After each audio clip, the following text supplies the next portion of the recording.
sealed. They've never broached the FBI is a totally hermetically sealed thing created by Hoover. Is a guy named Mark Felt. And immediately on the day that Hoover dies, Nixon goes to the Justice Department to Katzenbach, to the number 2 guy, a Navy submarine commander named Pat Gray, who was a patriot. Not a tough guy, but a patriot. They pull Pat Gray as Deputy Attorney General and send him to the FBI, and the FBI freaks out. And Mark Felt realizes, he talks to Nixon, he says, hey, it's going to be Gray, not you. And basically, Gray's going to bring in all new guys.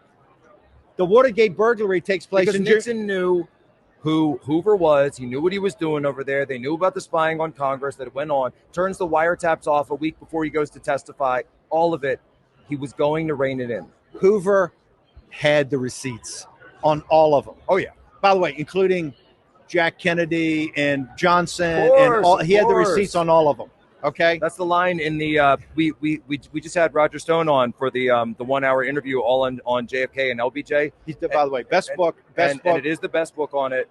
Roger Stone, the best book ever written, one of the best books on the assassination overall, but particularly Johnson's involvement in it is Roger Stone's and the book. Line he says, and everyone knows that Roger was close to Richard Nixon. He's got the very close, obviously, with the tattoo on the back.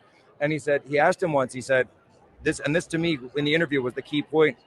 And he says, Mr. President, what really happened with JFK? Who had him taken out? He said, Dick Nixon looked him in the eye and said, Roger, both Lyndon and I wanted to be president, but the difference was I wasn't willing to kill for it. Yeah. Cui bono. Cui bono. Cui bono. Just real quickly, the Watergate burglary takes place in By the June. way, you want to talk about stolen elections. 100%. Yeah, 1960. They knew how to steal them fair and square back then. Yeah. The Watergate takes place in June. Nixon wins in a landslide in November. At that time, almost as big as landslide as Lyndon Johnson. This is a massive landslide. He has a mandate from the American people to get peace in Vietnam and to basically try to get the Chinese away from the Soviet Union. He gets a mandate to do all of it.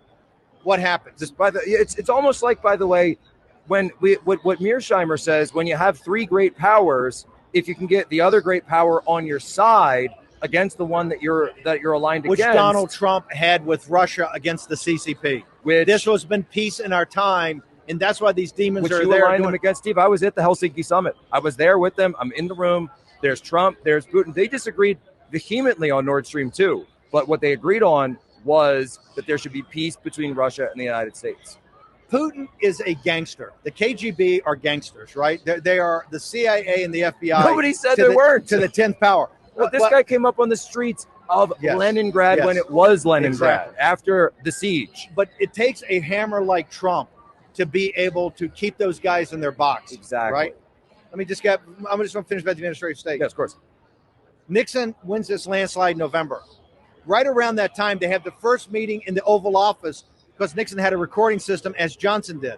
And they record this conversation. This is how good Nixon is. He's got John Dean as White House counsel. He has Haldeman. He has Ehrlichman, the brain trust, who eventually worked the plot out that Nixon gets accused of. These guys are sitting there and they're yammering on about all this stuff, the Watergate burglary.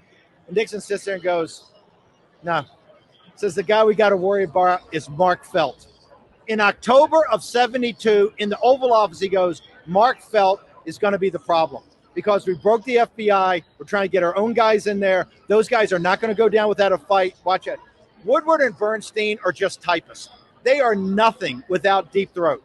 Deep Throat gave him the whole thing. Deep Throat was Mark Felt. We now know that. Right. Woodward and Bernstein, the movies, everything. It's all phony. It's all hagiography. It's all Hollywood. Phony. In reality, they were the same type of patsies that Yoel Roth is over at Twitter, working for the national security state, which functions not just as a Praetorian Guard, but has the same level of function that the Chinese Communist Party has over the apparatchiks and the comrades in China.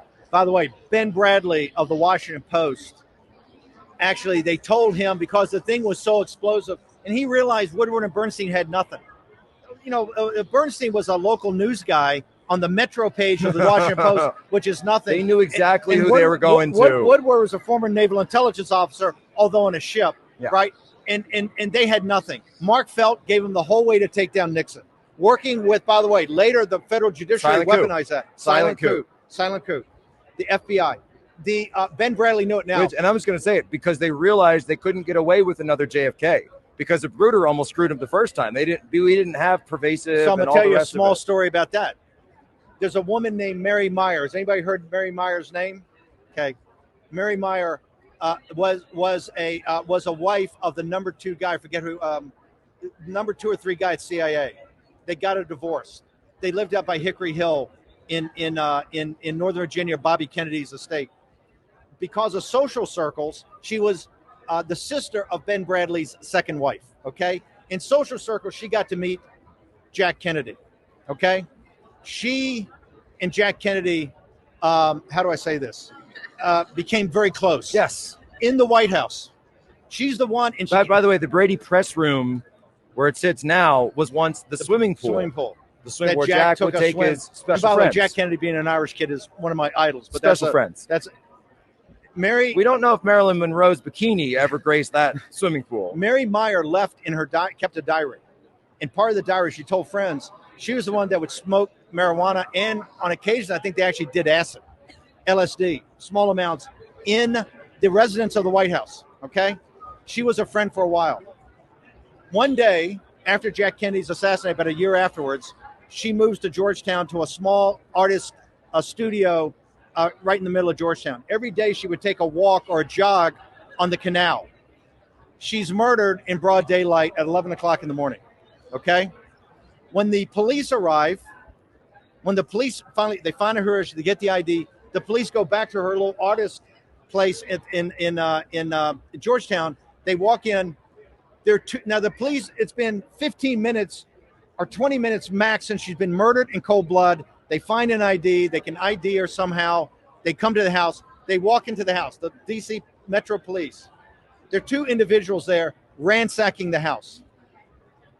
Ben Bradley and James Jesus Angleton, who was the mole hunter at the CIA. Angleton was the internal CIA guy that for 25 years hunted out the moles. And they had her papers and they had her diary. And the cops go, hey, we think everybody just put everything down because we don't know how this woman was murdered. We don't want any fingerprints. And this guy flashed him a badge and said, hey, call your boss. They call the boss. They go, fine. They stepped outside and let these guys for an hour do their business. They walked out, took all the papers out. National security, right? My point is, security. The administrative state is in your face. Look at Twitter. Look what we know now from the FBI and the CIA. I want to put you on the spot for a minute, though. Okay. Because you were not